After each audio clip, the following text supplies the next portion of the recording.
और आप सभी को आज फिर मैं हाजिर हूँ एक नमस्कार दोस्तों। आज फिर से मैं आपके लिए बहुत ही महत्वपूर्ण विषय लेकर के हाजिर हूँ। ये लाखों लोगों का सवाल आता है, प्रतिदिन आता है कि हम अपनी जन्म कुंडली से कैसे जान सकते हैं कि शादी कब होगी, कैसी होगी, लव मैरिज होगी या अरेंज मैरिज होगी। और सबसे मेन जो सवाल होता है कि शादी होना वो एक अलग चीज़ है, शादी के बाद हमारा जो वैवाहिक जीवन है वो कैसा रहने वाला है। तो इस बात को मैं आपको एक कुंडली के माध्यम से समझाऊंगी ताकि आप चीज़ों को अच्छे से समझ पाए। ठीक है। अब सबसे पहले ये सवाल आता है किसी का भी कि शादी होगी कब। लेकिन इन सभी का जो जवाब है केवल आपकी एक ही वाक्य जन्म कुंडली देख करके या नवांश या जन्म कुंडली या फिर ऐसा मान लीजिए केवल एक नज़र नहीं होती कि हमने एक नज़र में कोई भी ज्योतिष आया और कुंडली आपकी देख ली। क्योंकि आज के समय में ये चीज़ बिल्कुल एकदम चली हुई है कि लोग केवल और केवल विवाह करना, विवाह के बारे में किसी ने क्वेश्चंस किया तो वे सप्तम भाव पे एक दृष्टि डाली, बोल देंगे कि हाँ हो सकता है, नहीं हो सकता, शनि की दृष्टि पड़ी हुई है, कोई उपाय नहीं, तुम्हारी शादी नहीं होगी। लेकिन ऐसा नहीं होता। अगर समस्या है समाधान भी है, बस शर्त ये है कि आप हर चीज़ों का एकदम डीप में और बारीकी से पूरा एनालिसिस करेंगे, उसके बाद कोई रेमेडी देंगे, कोई कमिटमेंट करेंगे ताकि सामने वाला भी सुनकर उसे सेटिस्फाइड हो और उसे कुछ लाभ भी मिल पाए। ऐसा ही नहीं है कि डॉक्टर के पास कोई भी व्यक्ति एक्सरे कराने के लिए आया या अल्ट्रासाउंड कराने के लिए आया तो आपने अल्ट्रासाउंड किया और इसे तो ये समस्या और तुम्हारा इसका कोई समाधान नहीं, अब तुम जाओ, ऐसा नहीं बोलते ना। वे बोलते हैं कि तुम्हें ये समस्या है, इसका जो समाधान है ऑपरेशन है या फिर दवाई खा के तुम ठीक कर सकते हो अथवा कोई और उपाय है, वो सुझाव देते हैं ना। कभी भी ये तो नहीं बोलते कि नहीं तुम तो इतने दिन बाद मर जाओगे, ऐसा नहीं होता। जब एकदम रास्ते ही ना हो, लास्ट स्टेज पर कोई बीमारी हो, तभी वो ये ऐसा कमिटमेंट करते हैं कि अब तुम इसके घर ले जाकर के सेवा कर लो, जो एक अच्छा डॉक्टर है। देखो, ठीक है। अब मैं आपको सारी चीज़ें बहुत ही किताबी भाषा में नहीं, एकदम प्रैक्टिकल एग्जाम्पल के साथ मैं आपको समझाती हुई चलूँगी। अब विवाह के लिए सबसे पहले आप किन किन चीज़ों को समझेंगे, तो जो सबसे ज़्यादा महत्वपूर्ण है वो है चार चीज़ें। क्या क्या? चार चीज़ें। एक तो है द्वितीय भाव, जहाँ भी मैं टिक का निशान लगाती चलूँ आप सभी समझ लेना कि मैं कहाँ पर बता रही हूँ। जहाँ सूर्य और राहु लिखा है ये है इसका द्वितीय भाव। ठीक है। एक तो यहाँ पर द्वितीय भाव में नजर मारेंगे, फिर इसके पंचम भाव में, क्योंकि पंचम जो भाव है ज्ञान का, बुद्धि का, विवेक का। तो जहाँ इस नवमांश कुंडली भी मैंने खोली हुई है, लग्न कुंडली भी इधर देख लीजिए, तो द्वितीय भाव यहाँ जहाँ मंगल लिखे 5 नंबर के साथ। ठीक है। अब इसका मैं पंचम भाव यदि देखना, जहाँ शुक्र लिखे हैं 8 नंबर राशि के साथ। ठीक है। फिर इसके बाद हम केवल दूसरा और पांचवा भाव करके जान के कोई भी अभी पूरा एनालिसिस लास्ट में देंगे, सब चीज़ों को अच्छे से समझते हुए। सप्तम भाव जरूरी है, उस पर नजर मारेंगे। तो इसके सप्तम भाव में केतु विराजमान है 10 नंबर की राशि के साथ। फिर सप्तम भाव के साथ हम लाभ भाव भी देखेंगे, यानी कि जो 11वां घर है जहाँ 2 नंबर लिखा है। यहाँ तक आप चीज़ें समझ गए होंगे। अब इसके बाद जो सबसे महत्वपूर्ण है, इसके साथ साथ हम शुक्र को, गुरु को, चंद्रमा को और साथ साथ ग्रहों की दशा, अंतरदशा और वर्तमान समय में गोचर को भी ध्यान में रखेंगे। तब कमिटमेंट, लास्ट कमिटमेंट हम करेंगे कि इस व्यक्ति की जो शादी है वो कब होगी, होगी या नहीं होगी, फिर लव मैरिज होगी या फिर अरेंज मैरिज होगी। और जो लास्ट क्वेश्चन आता है कि शादी के बाद जीवन कैसा रहेगा, वो भी हम जरूर देखेंगे। ठीक है जी। अब जो इसमें जो मेन चीज़ है, जो मैंने आपको स्टार्टिंग में ही समझाया कि कुछ लोग केवल और केवल सप्तम भाव को देख देते हैं, नहीं। अब आपको क्या देखना, सप्तम भाव आपका जीवन साथी, पार्टनरशिप और जो आपके विवाह के संबंध का मुख्य माना जाता है, ये बात ठीक है। अब हम ये देखेंगे कि किसी भी व्यक्ति की जो जन्म कुंडली, उसमें 7वें भाव में कौन सा ग्रह बैठा हुआ है। अब जैसा हम, जो मैं आपको स्क्रीन पर दिखाई दे रही है, इसके सप्तम भाव में केतु बैठे हुए हैं। यहाँ तक आप समझ गए होंगे। ठीक है। फिर सप्तम भाव में यदि कोई ग्रह नहीं बैठा तो क्या राशि लिखी हुई है, और जो जिस घर में जो भी राशि लिखी जाती है उस घर का जो स्वामी हो जाता है, वही जो नंबर की राशि लिखी होगी वही उसका स्वामी हो जाता है। ये तो आपको पता ही होगा। ठीक है, हमने यहाँ तक चीज़ें समझ ली। अब हम आगे जो देखेंगे कि ये देखेंगे सबसे मेन जो मुख्य है, एकदम डीप एनालिसिस करेंगे हम, सप्तम भाव को देखेंगे। सप्तम भाव की जो राशि वह क्या है। यहाँ क्या लिखा, 10 नंबर। अब हम फिर देखेंगे कि जो 10 नंबर है किसकी राशि, मकर, और मकर के जो देव है कौन, शनिदेव। ठीक है, फिर यहाँ क्या लिखा, केतु बैठे हुए हैं। हमने ये भी देख लिया कि यहाँ कौन सी राशि लिखी, उस राशि के स्वामी कौन से, शनिदेव है। और जो यहाँ ग्रह बैठे हुए कौन, केतु। फिर इसके बाद हम ये भी देखेंगे कि उस पर कौन सी ग्रह की दृष्टि पड़ी हुई है, सप्तम भाव में दृष्टि किसकी पड़ी हुई है। फिर इसके साथ साथ हम गुरु की स्थिति ये देखेंगे। अब फिलहाल आगे चल के कि गुरु उच्च के हैं या नीच के, मतलब कमजोर है या मजबूत स्थिति में है। और फिर इसके बाद हम देखेंगे कि वर्तमान में ये अच्छे से एनालिसिस करेंगे कि कौन से ग्रह की दशा चल रही, अंतर दशा चल रही, इनका पूरा एकदम अच्छे से पूरा गणित लगाते हुए हर क्षेत्र में, और फिर उसे उपाय भी उसी अनुसार से दिए जाते हैं। अब फिर आपके माइंड में आएगा कि सप्तम भाव भी देखा रहे, पंचम भी देख रहे, द्वितीय भी देख रहे, 11वां भी देख रहे, ऐसा क्यों। तो मैं आपको एकदम इजी वे में धीरे धीरे समझाते हुए चलूँगी।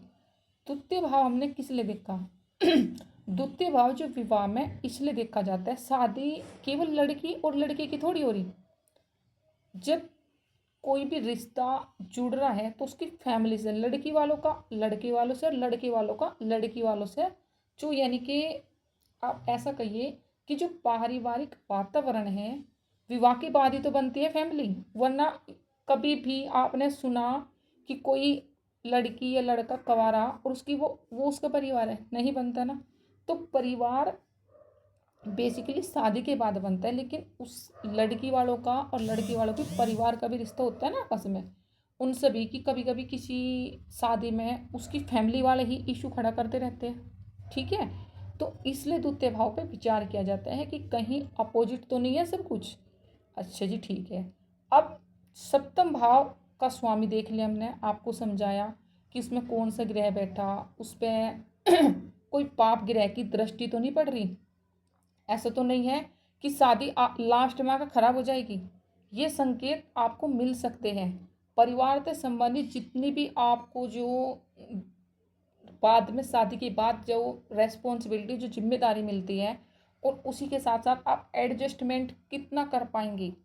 कुछ लोग मेल हो या फीमेल हो, वे अपने जो उन्होंने रूल और रेगुलेशन मतलब शादी से पहले बनाई, वे उन्हीं पे चलेंगे कि नहीं मैं तो एकदम इसी रास्ते का चलने वाला हूँ। ऐसा कभी नहीं होता ना। अगर शादी जैसा रिश्ता चलना है तो उसमें एडजस्टमेंट भी आएगा, साथ में जिम्मेदारी भी आएगी बहुत सारी, और फैमिली का भी बर्डन होगा। तो वो ऐसी स्थिति में है, इतने सारे जब उसके जो जीवन है, अलग अलग जिम्मेदारी बढ़ेगी, आर्थिक भी परेशानी आ सकती है, शारीरिक भी आ सकती है, मानसिक भी आ सकती है, और ये समझिए आप कुछ चैलेंज भी आएंगे जीवन में। तो इसीलिए विवाह में जो दूसरा भाव बहुत ज़्यादा भूमिका निभाता है। और कभी भी केवल और केवल सप्तम भाव देखकर केवल शादी का एनालिसिस करना, ये मैं उचित नहीं मानती, जो मैंने अपने बुक से और अपने गुरु से सीखा है। ठीक है, अब यहाँ जो सवाल आएगा कि लव मैरिज होगी या अरेंज होगी। ठीक, मैंने आपको बताया कि पंचम भाव भी देखेंगे। पंचम भाव होते हैं ज्ञान का, बुद्धि का, विवेक का, इसमें संतान का भी देखा जाता है। किसी भी माता की या पिता की जन्म कुंडली देख करके ये बता सकता है इंसान कि इस लेडी का या इस फीमेल का जो पुत्र होगा या पुत्री होगी वो कैसा होगा, पूत होगा या कुपूत होगा। ठीक है जी। तो पंचम भाव इसलिए महत्वपूर्ण माना जाता है क्योंकि संतान, हमारा जो प्रेम भाव है, जो अट्रैक्शन होगा और जो इमोशनल इन्वॉल्वमेंट होगा, हमारा रोमांस होगा, वो कितना जुड़ा हुआ है। लेकिन केवल और केवल पंचम भाव देख करके ये कहना कि लव मैरिज हो जाएगी और एकदम पक्का है, ये भी सही तरीका नहीं होगा। अब हम पांचवी और सातवीं इन दोनों के बीच ये देखेंगे कि क्या कोई कनेक्शन बन रहा है या नहीं। अब आप समझोगे कि हम इसे कैसे समझे, समझने की कोशिश, आप बोलोगे ना कि हम इसे कैसे समझे कि कनेक्शन कोई बन रहा है या नहीं पांचवे के सातवें। समझिए, अगर ये समझिए यहाँ पे जो पंचम भाव है कौन बैठे हुए, शुक्र। पांचवें भाव का जो स्वामी वो सातवें भाव से जुड़ रहा है नहीं। कैसे, ये आपस में एक दूसरे के मित्र हैं या शत्रु। अगर मित्र है तो कॉम्बिनेशन एक दूसरे का मजबूत हो जाएगा। लेकिन अगर पांचवें और जो सातवें भाव है इन दोनों के जो स्वामी बैठे हुए यहाँ पे और जो राशि बैठी हुई आपस में यदि अपोजिट हुए, एक तो पहले से दुश्मनी दोनों की राशि के अनुसार भी, और जो ग्रह यहाँ पे बैठे हुए उन दोनों की भी दुश्मनी, तो फिर क्या होगा सोचिए आप।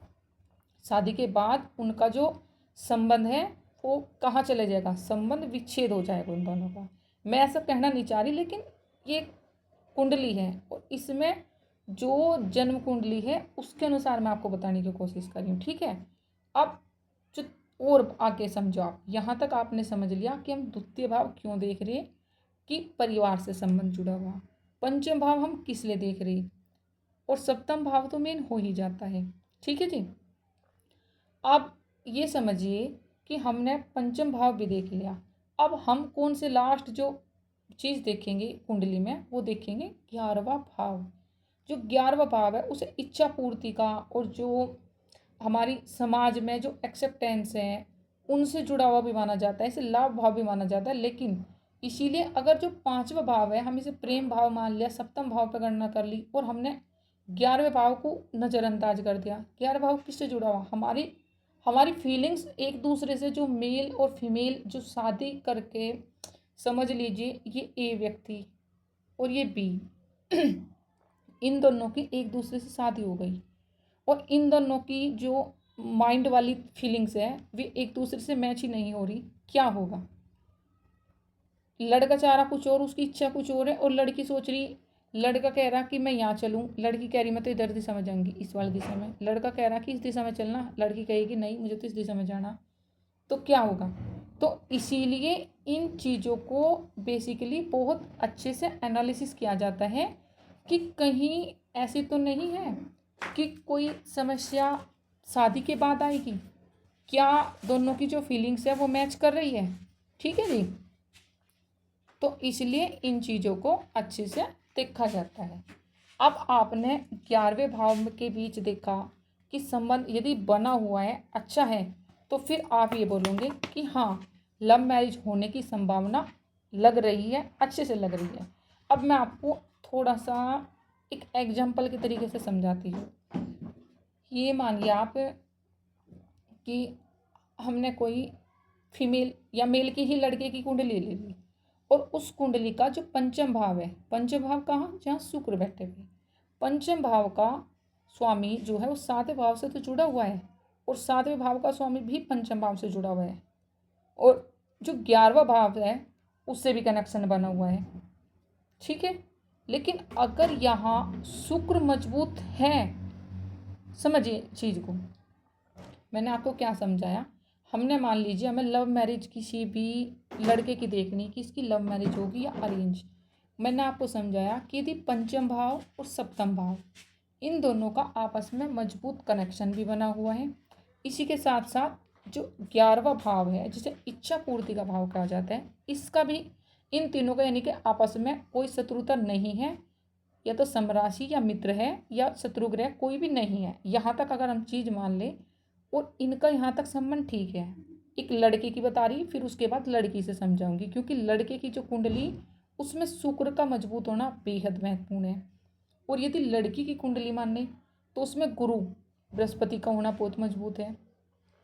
तो हमने यहाँ तक समझा कि इस लड़के का मेल, किसकी बता रही बात, मेल की, इस मेल का जो पंचम भाव, सप्तम भाव और 11वां भाव आपस में अच्छे से कनेक्शन इनका मजबूत बन रहा, ना ही कोई शत्रु और ना ही कोई शत्रु राशि। फिर हम किसे देखेंगे, शुक्र को, क्योंकि अगर लव मैरिज होगी और ज्योतिषीय दृष्टि से देखा जाए तो शुक्र जो ग्रह है वो जितना मजबूत होगा जितना भी ज़्यादा मजबूत होगा इस बालक की जो जन्म कुंडली, उसमें लव मैरिज की संभावना इतनी मजबूत बढ़ जाएगी। ठीक है, लेकिन केवल अभी मैं आपको केवल ये 4 चीज़ें मैं देख के बता दूं। पंचम भाव देखा हमने, सप्तम भाव देखा और 11वां भाव देख लिया और फिर शुक्र देखा, और हम तुरंत बोलने लगे कि नहीं इसकी तो लव मैरिज हो जाएगी, 100% लिख के ले लो। जी नहीं, रुक जाइए, थोड़ा सा सब्र कीजिए।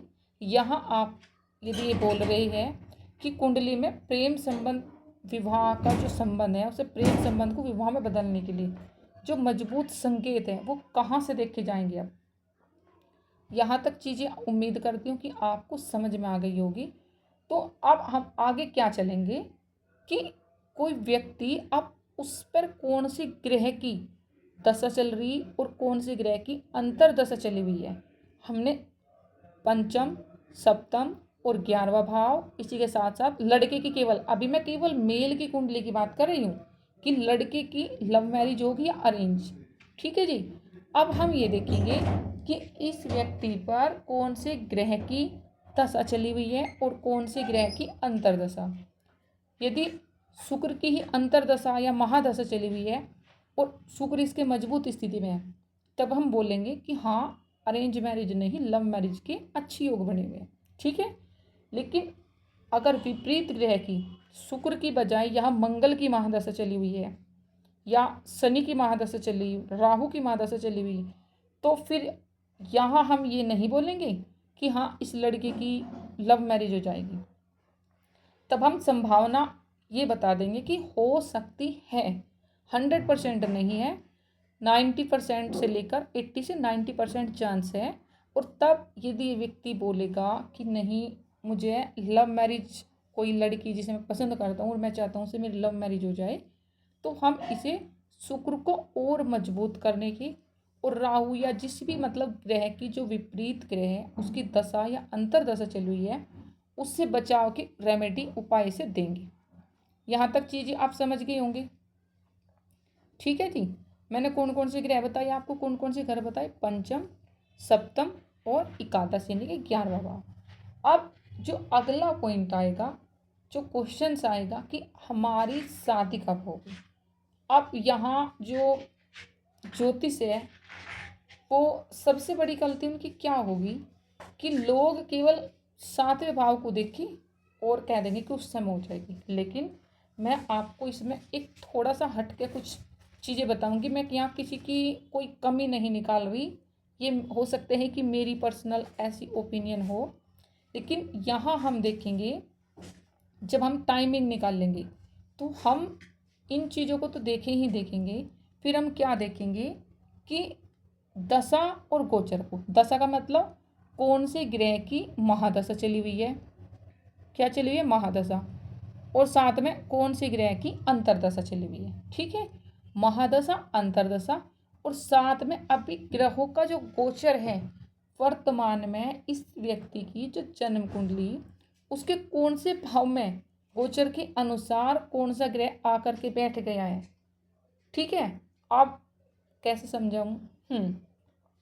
अब मान लीजिए कि ये जो मेल की ही बात कर रहे थे ना अभी हम, ठीक है, अब आप मान लीजिए कि इस व्यक्ति की हमें निकालने की इसकी शादी कब होगी, और अभी गोचर के अनुसार इसका जो सप्तम भाव है यहाँ मंगल आके बैठ गई। क्या आके बैठ गए, मंगल आके बैठ गए इसके, ये मान लीजिए।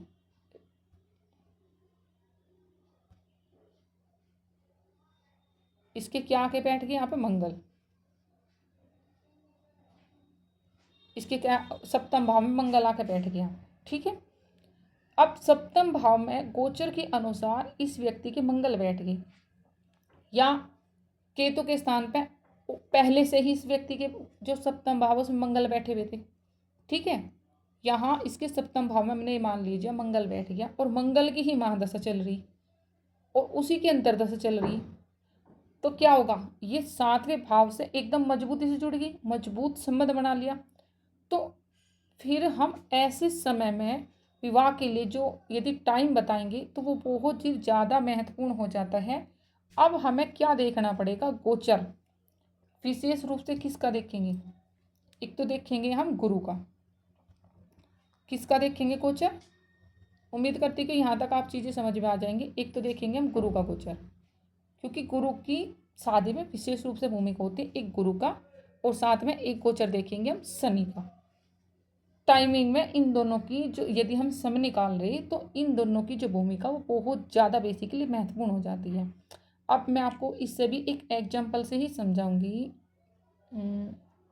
हाँ जी, अब आप मान लीजिए कि कोई व्यक्ति जिस मेल की हम कुंडली देख रहे थे, और इसके अगर हमें एग्जैक्ट समय निकालना, टाइम निकालना कि इसकी शादी कब होगी, तो हम जो सप्तम भाव है, सप्तम भाव का स्वामी यदि शुक्र है और शुक्र की महादशा चल रही और अंतरदशा ऐसी क्रिया की चल रही जो सातवां घर है उससे मजबूत संबंध रख रहा, जैसे यहाँ हमने सप्तम भाव में गुरु बिठाई, ठीक है, क्या बिठाई, गुरु, और गुरु की ही महादशा अंतरदशा चल रही, और यहाँ जो दृष्टि पड़ रही, किसकी पड़ रही, शुक्र की पड़ रही, यहाँ दृष्टि शुक्र की पड़ रही, तो तब हम एकदम एग्जैक्ट ये बता सकते हैं कि हाँ अब एकदम जो ग्रह अब सबसे ज़्यादा सक्रिय है, तो हम ये बता देंगे कि जब इस व्यक्ति के सप्तम भाव में गुरु बैठे हुए हैं और गुरु की ही यहाँ महादशा चली हुई, और इस व्यक्ति पर जो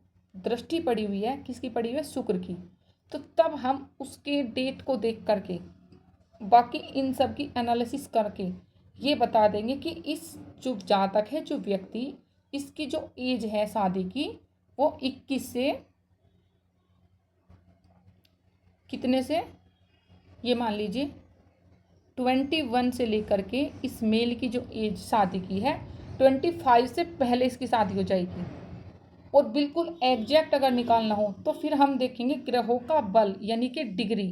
कहीं ऐसा तो नहीं कि कोई ग्रह मृत अवस्था में बैठा हुआ है, यहाँ गुरु तो बैठा हुआ है लेकिन वो बैठा मृत अवस्था में, और मृत अवस्था में कोई व्यक्ति बैठेगा तो वो अपना फल नहीं दे पाएगा। तो यहाँ हम इस चीज़ को खूब अच्छे से एनालिसिस करेंगे, ठीक है। अब आप कहने लगे कि एग्जैक्ट निकाल लो, तो एग्जैक्ट हमने यहाँ तक हम डीप एनालिसिस करने के बाद हम किस तरीके से निकाल देंगे, ग्रहों की डिग्री बल के हिसाब से। अगर इस व्यक्ति के जो यहाँ जो ग्रह यदि बुध बृहस्पति बैठे हुए हैं, गुरु बैठे हुए हैं, और वो एकदम अच्छी अवस्था में, उच्च अवस्था में, मजबूत अवस्था में, तो एकदम हम प्रोबेबिलिटी जो टाइम है उसे अच्छे तरीके से हम समझा सकते हैं। अब थोड़ा सा टॉपिक से मैं आपको हट के कुछ चीज़ें बताती हूँ। जैसे ये मान लीजिए आप कोई व्यक्ति है और वो आपके पास क्वेश्चन लेके आया कि मेरी शादी कब होगी, बहुत परेशान हूँ, कब तक हो सकती है, मैं तो होगी भी या नहीं, तो शादी देर से क्यों हो सके, इसका क्या आपने कोई सोचा कि क्यों होती है। कोई भी मेल हो या फीमेल हो, अभी बल्कि मेरे एक टॉपिक बचा हुआ है लड़की के लिए गुरु ग्रह देखना पड़ा था, वो मैं समझाऊंगी आपको। तो थोड़ा सा चीज़ें जो माइंड में आती चली जाती है वो उधर चला जाता है ध्यान, ठीक है जी। आप जो शादी वो देर से क्यों होती है, कुंडली में मैंने आपको बताया कि सप्तम भाव देखेंगे कि मजबूत है नहीं, और शनि की दृष्टि पड़ रही, यदि शनि की दृष्टि पड़ रही और दृष्टि बहुत मजबूत है, सातवें घर पर यदि जो ग्रह बैठा वो तो बैठा नीच अवस्था में, कमजोर अवस्था में, मृत अवस्था में, और उस पर शनि की जो दृष्टि पड़ रही वो मजबूत पड़ रही, एकदम पूर्ण दृष्टि पड़ रही, तो ऐसे व्यक्ति का ज्योतिष शास्त्र में ऐसा देखा जाता है कि इस मेल की या फीमेल की जो शादी है वो डिले होगी। लेकिन इसका बिल्कुल भी ये मतलब नहीं है कि शनि शादी खराब कर रहा, नहीं, शादी शनि खराब नहीं करता, दृष्टि यदि शनि की पड़ रही तो डिले कर देगा। हालांकि जो शनि है वो रिलेशनशिप में मैच्योरिटी भी देता है, बहुत अच्छे से देता है, और जिस भी व्यक्ति की जैसा शनि की दृष्टि पड़ने के कारण शादी डिले होगी, तो ऐसे व्यक्ति की ये मान लीजिए आप 26 के बाद तो शादी होगी, और 28 या 30 के आसपास इसकी व्यक्ति की शादी होगी। और ऐसा जो व्यक्ति होगा वो मेल हो या फीमेल हो, जब उसकी जो शादी होगी वो पार्टनर, इसीलिए तो ये देखा जाता है ना कि शादी में बाद में कितनी अच्छे से चलेगी, तो वो व्यक्ति एकदम स्टेबल होगा अपनी शादी को लेकर के, और मैच्योर भी होगा रिलेशनशिप को लेकर के बहुत अच्छे से। शनि कभी भी शादी को डिनाई नहीं करता, डिले करता है, ठीक है जी। अब फिर कुछ लोगों का जो क्वेश्चंस आएगा कि शुक्र का हम क्यों देख रही, हमने शनि की समझ ली, गुरु की भी समझी, और शादी कब होगी ये भी देखा, डिले क्यों हो रही, किस समय अगर टाइम ही निकाल लेंगे, कहाँ से कैसे इन चीज़ों को समझे। तो शुक्र क्या है, सुख का शुक्र क्या है, जो शुक्र है इसे सुख से समझा जाता है। रिलेशनशिप में जो आप लग्जरी लाइफ, प्यार, कंफर्ट, आपस में जो फीलिंग्स हैं, आपका जो चेहरे का ग्लो है, आपकी सुंदर सुंदर आंखें, आंखों में कितना आकर्षण है, आपके कितनी अच्छी आंखें। कभी कभी आपने कोई मेल या फीमेल अच्छे से गौर करके देखा हो और उसका जो चेहरा होता है, आप बोलते हैं कि भगवान ने कितनी फुर्सत से इस व्यक्ति को बनाया है।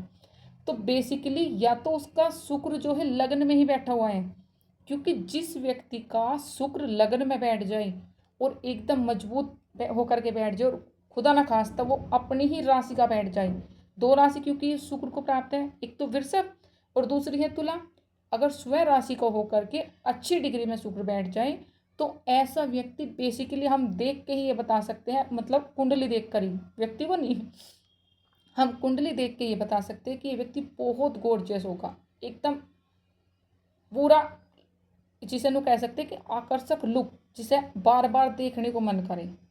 तो इसमें सुख में जितनी रिलेशनशिप, जितने कंफर्ट, जितनी लग्जरी लाइफ होती है, तो यहाँ शुक्र अच्छा है तो शादी अच्छी होगी, इतना एकदम सिंपल चीज़ नहीं है। आप इन चीज़ों को समझिए। अब मैंने आपको बताया कि कोई व्यक्ति, उसकी जो लग्न है, उस लग्न में यहाँ राहु, आप मान लीजिए राहु नहीं बैठे हुए, यहाँ बैठे हैं शुक्र। क्या बैठे हैं, शुक्र। या तो ये 2 नंबर की राशि के साथ, मान लीजिए 4 की बजाय हमने 2 बना दिए, या फिर इस दूसरे वाले में नवमांश कुंडली में देख लीजिए आप कि हमने यहाँ तुला लग्न बना दिया और यहाँ 4 नहीं, यहाँ शुक्र बिठा दिया। तो ये लड़की लड़का जिसकी भी जन्म कुंडली बनेगी, गॉर्जियस होगा, सुंदर होगा, अच्छी चल सकती है शादी। लेकिन केवल ये देख करके कि शुक्र अच्छा है और तो शादी अच्छी चलेगी, हमने सप्तम भाव में नजर नहीं मारी, तो ये गलत हो जाएगा। ठीक है, मैं ये देखने की, बताने की कोशिश करी आपको कि शादी के बाद शादी चलेगी कैसे, मैरिज लाइफ। ठीक है, तो हम अब बेसिकली ये देखेंगे, अगर हमें देखना हो कि शादी बाद में, शादी हो जाने के बाद लाइफ कैसी रहेगी, तो हम शुक्र को ये देखेंगे किस राशि में बैठे हुए। कहीं शुक्र हमने यहाँ बैठा दी, 7 नंबर नहीं बिठाई हमने, ऐसा मान लीजिए कि हमने यहाँ शुक्र तो बिठाए, हमने इधर जो इधर भी शुक्र बिठाए और इधर भी, क्योंकि चीज़ें जो सामने होती है वो अच्छे से समझ जाती है। और हमने यहाँ शुक्र को 2 राशि, 2 और 7 नंबर, ना ही हमने 2 नंबर लिखा, ना ही हमने 7 लिखा, हमने मान लीजिए यहाँ मंगल लिख दिया, 1 लिख दो या तो। ठीक है, आप चीज़ों को यदि आप पूरी अच्छे से समझेंगे, या फिर हमने यहाँ 8 नंबर लिख दिया, इधर 1 लिख दिया, इधर 8 नंबर, तो शुक्र और मंगल आपस में शत्रु हैं। तो यहाँ हम ये देखेंगे कि शुक्र किस राशि में है, यहाँ जो नंबर लिखा होगा, यहाँ इधर हमने 1 लिखा और इधर हमने 8 नंबर लिखा, शुक्र जिस राशि में होगा, जितना मतलब अंक यहाँ लिखा होगा, जिस भी घर में शुक्र बैठा और जितना अंक लिखा, तो उस राशि का स्वामी वही होता है। जैसे 1 नंबर की राशि है मेष, मेष के स्वामी मंगल, तो 2 नंबर की राशि वृषभ, वृषभ के है शुक्र। यदि शुक्र स्वयं राशि के ऊपर बैठे तो अच्छे हैं, और यदि स्वयं राशि के ना होकर के बैठे, शत्रु के घर में बैठी, तो शुक्र क्या यहाँ अच्छा प्रभाव दे पाएंगे। अब आप समझ लीजिए, आप सुंदर है, अच्छे हैं, सब कुछ है, लेकिन आप नहीं, किसी कोई और ले लीजिए, तो वो जेल में बैठा दिया आपने, या अपने दुश्मन के घर में बैठा हुआ, तो क्या वो व्यक्ति जो वो चाहता है वो कर पाएगा? कभी नहीं कर पाएगा, क्योंकि उसके हाथ बंधे हुए हैं। ठीक है, और फिर ये भी देखा जाएगा कि शुक्र किस भाव में बैठे। क्या देखा जाएगा कि शुक्र लग्न में बैठे या छठे घर में तो नहीं बैठ गए, जो शत्रु घर है, और बुरे ग्रह की दृष्टि तो नहीं पड़ी। यहाँ तक अगर आप चीज़ें धीरे धीरे समझ रहे होंगे तो बेसिकली सारी चीज़ें आपके समझ में आ रही होगी, ऐसा मैं उम्मीद कर रही हूँ आप सभी से। मैं एकदम धीरे धीरे करके आपको एक चीज़ बेसिकली समझाने की कोशिश कर रही हूँ। अब हम बात यहाँ आ गई कि शुक्र पे कहीं ऐसा तो नहीं कि ना या मंगल की राशि में बैठे, ना शनि की राशि में बैठी। और यहाँ तक हमने द्वितीय भाव भी देख लिया, और हमने पंचम भाव भी देखा, हमने सप्तम भाव भी देखा, हमने 11वां भाव भी देख लिया, और हमने शुक्र को भी देख लिया। लेकिन जो शुक्र है, शुक्र के ऊपर दृष्टि पड़ी हुई या तो मंगल की या शनि की, तो क्या होगा? और केवल हम जन्म कुंडली से देख करके, केवल कभी भी एक कुंडली से है, क्योंकि बेसिकली जो शादी है, शादी के लिए D1 और D9 यानी कि जन्म और एक नववांश कुंडली, इन दोनों को देखा जाता है। इसीलिए मैंने आपके सामने जो जन्म कुंडली D1 और नववांश कुंडली यानी कि D9, इन दोनों को अच्छे से देखा। ठीक है जी। और अब इसके साथ साथ हम धीरे धीरे, आप बेसिकली थोड़ी थोड़ी चीज़ें यहाँ तक समझ गए होंगे, यहाँ तक आपकी सारी चीज़ें समझ में आ गई होगी। अब इसके साथ साथ हम क्या देखेंगे? अगर मैं हूँ या आप हो, और आप अपनी फैमिली ही मान लीजिए, आप किसी के साथ बैठे हुए हो और आप उसे कोई बात बोल रहे हो, और वो बार बार आपकी जो बातें हैं उनका जवाब देने में झल्ला के बोलेगा, चिल्ला कर बोलेगा, तो आप क्या करेंगे? आपके माइंड को ठेस पहुँचेगी, भावना को, इमोशनल आप परेशान होंगे, दुखी होंगे। और दुख होने का मतलब, इमोशनल जो फीलिंग्स, दुखी होने का अर्थ क्या है? चंद्रमा। क्या है? चंद्रमा। तो अब हम किसे देखेंगे? चंद्रमा को। अब इस कुंडली में हम ये देख लीजिए कि चंद्रमा कहाँ बैठे हुए हैं। बेसिकली जो चंद्रमा है यहाँ कहाँ बैठे? 12 नंबर की राशि के साथ। 12 नंबर किसकी? मीन राशि। जो गुरु है इसके बृहस्पति है। ठीक है। नवम भाव है, भाग्य भाव है, यानी कि जो भाग्य भाव के स्वामी यहाँ कौन बन गए? गुरु बन गई, और यहाँ चंद्रमा बैठ गई। ठीक है, यहाँ तक चीज़ें ठीक है।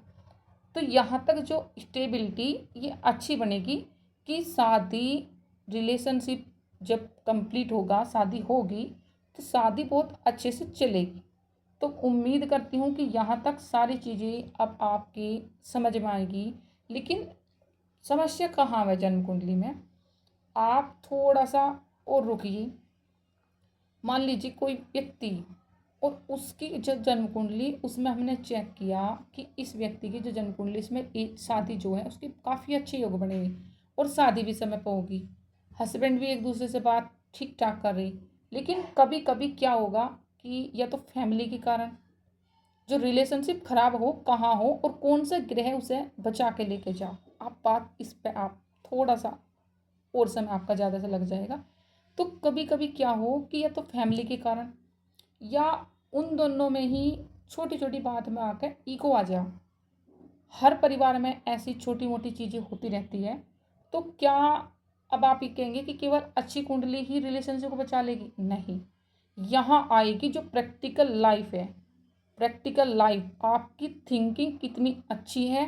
शादी करने वाले ने मिलान बहुत अच्छे से मिलाया, आपने ग्रह मिला करके ये बताया कि गुण गुण नहीं, क्योंकि कुछ लोग देखते हैं गुण नहीं। शादी बेसिकली चलाने के लिए आपका जो प्रैक्टिकली जो व्यवहार है, जो आपकी लाइफ है, वो बहुत ज़्यादा मैटर करती है। ठीक है। और इसके लिए 7वें भाव की जो राशि स्वामी, हमने उन सब पे अच्छे से समझ लिया, खूब अच्छे से हमने एनालिसिस कर लिया। तो फिर जब हमने शादी से पहले जन्म कुंडली दिखाई, और उसमें उस समय कोई समस्या नहीं थी, लेकिन अब ऐसा प्रभाव आ गया कि शादी में डिस्प्यूट बहुत ज़्यादा बढ़ रही, ऐसी बार बार झगड़े हो रहे, ऐसा क्यों हो रहा? तो क्या केवल एक ग्रह है जो ऐसी चीज को, पूरी कुंडली को खराब कर देता है? बताइए आप। नहीं। अब जो चीजें आएगी वो आएगी आपकी इन दोनों कुंडली पे एनालिसिस करने के बाद। कहीं ऐसा तो नहीं कि आप इस समय में जब जन्म कुंडली और उस दशा में जब वो मिलाई और शादी की, और अब गोचर जो हो रहा ग्रहों का, वो कितना अलग हो रहा?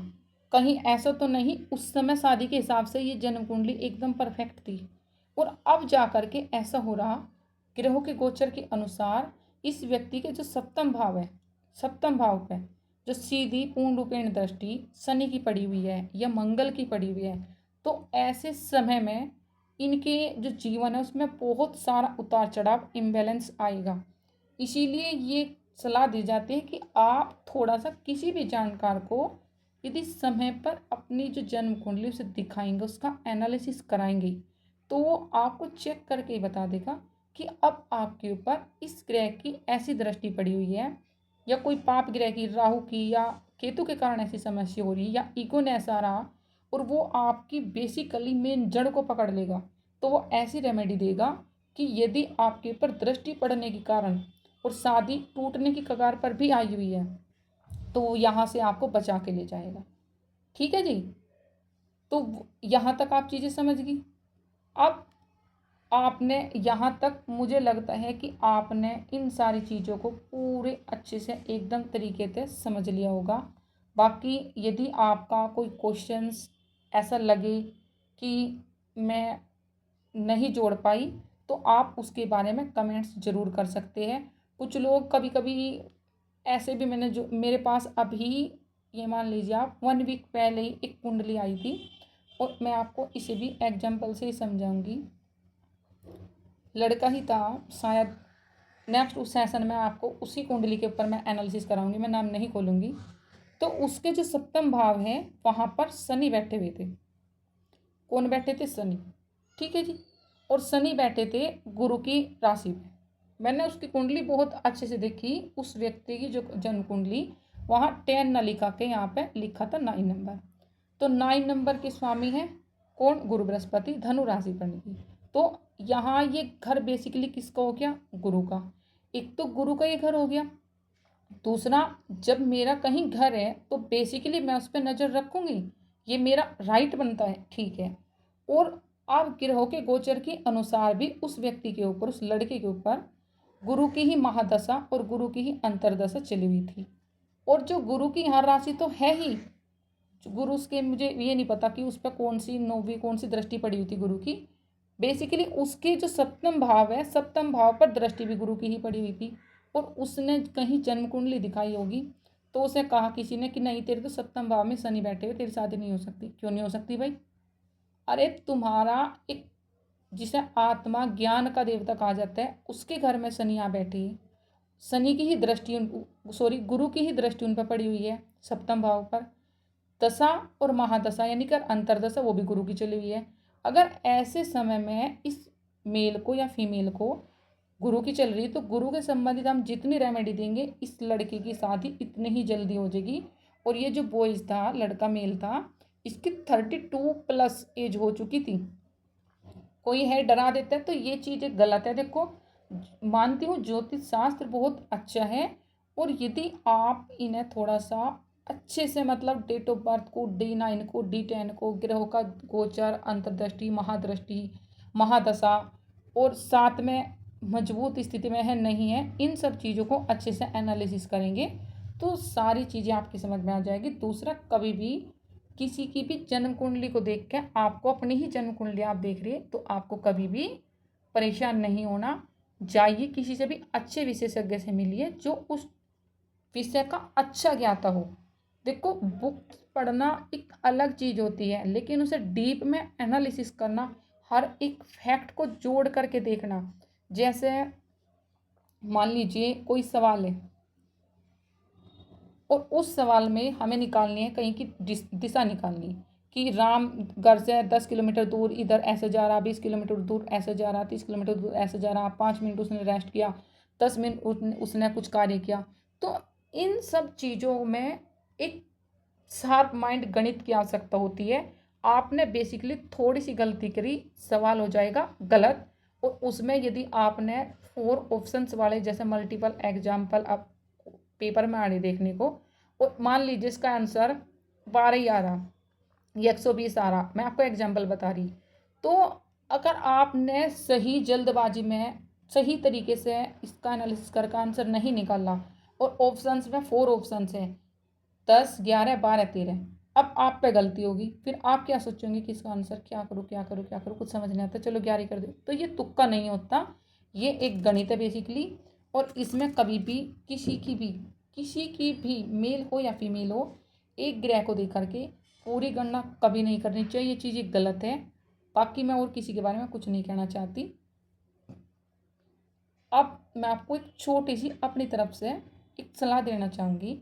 शादी आपने बेसिकली सारे ग्रहों से मिलान करके की, आप में कितना ज्ञान है, कितनी आप एडजस्टमेंट कर सकते हैं, वो चीज़ें लास्ट में आ जाती है जब आपकी ग्रह अंतर्दशा चली हुई हो। बाकी आज की क्लास आपको कैसी लगी, अच्छी लगी, बुरी लगी, चीज़ें समझ आई, नहीं समझ आई, बाकी जो भी जैसी भी लगी आप कमेंट्स करके ज़रूर बताइएगा। नेक्स्ट जो आपके लिए टॉपिक रहेगा, बेसिकली आप ही के क्वेश्चंस जो भी जन्म कुंडली में आते हैं उसी के अनुसार मैं सोच के बताऊंगी कि किस टॉपिक पर रहेगा। ठीक है जी। यदि आप किसी स्पेसिफिक टॉपिक, कोई ऐसा विषय है जिस पर आप चाहते हैं कि मैं उस टॉपिक पर वीडियो बनाऊं, तो आप कमेंट्स ज़रूर कीजिएगा। धन्यवाद।